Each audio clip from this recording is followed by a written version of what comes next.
So, Derek, you guys at Boingo have your own NFV and SDN technology going on right now. Can you tell me about that? Yeah, I think what we announced back in June is we announced that we're starting to reinvent the way we release networks. So we announced this thing called SMART, and it's basically an acronym that stands for what we're trying to do with networks. And a key component to that is NFV and SDN. So what you need to be able to do with network function virtualization is you need to be able to be control and have policy control to be able to manipulate how you're going to end up providing quality of service with Wi-Fi and your network. So our NFV SDN solution is now rolled out to 5 locations, and we're continuing to roll it out to others. What it allows us to do is it allows us to grab the analytics. So that's part of the A of SMART. It's responsive. It allows us to adjust the quality of service as appropriate for the individual. So if we need to have voice over Wi-Fi, we can now make sure that voice has a prioritized so it can get that. So that's part of responsive. It's tiered, allowing us to give us a bunch of other things. That's the T. And then it's also secure, and it's multi-tenant or multi-capable, which means we can adjust the speeds based on individual profiles, based on devices they're using, and based on protocols they're using.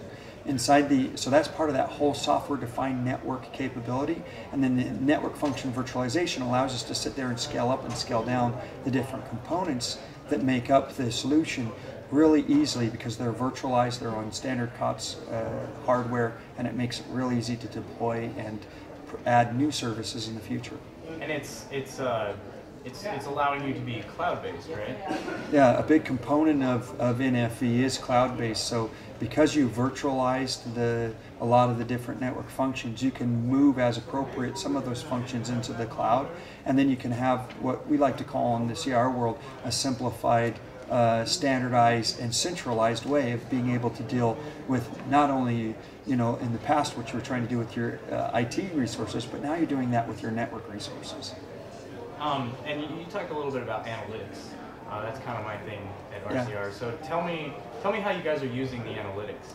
Well, the beauty of being able to provide an NFV solution is you can end up putting what we do is a system in Venue that allows us to collect all kinds of data. So we're collecting information about the devices, we're collecting information about what locations you're going to on the web and how long you're staying on those different locations.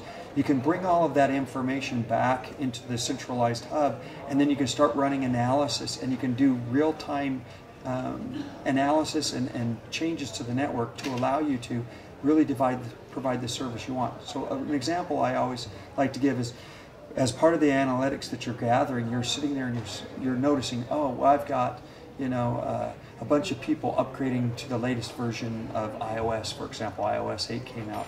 It's impacting the system, and so what you want to do is you don't want that everybody's downloading that iOS 8 app affecting everybody else who's trying to watch a movie, do voice calls, or anything else. So the system's smart enough, because you're gathering that analytics, to responsively start throttling those downloads of the iOS so that we can make sure that we're delivering the proper services for all the other services that are going on in that public space. What are the options that consumers get with the smart network?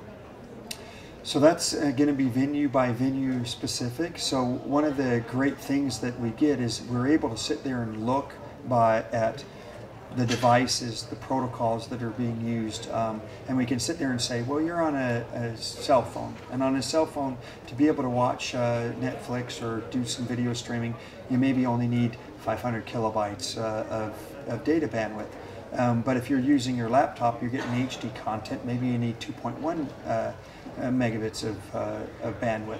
And so you're able to adjust for each individual the speed that they need for the experience that they want to have on their device, and based on what their profile is and who they are, and perhaps other criteria that you want to provide for that user. So it's a lot more efficient. A lot more efficient, yeah, a lot more efficient.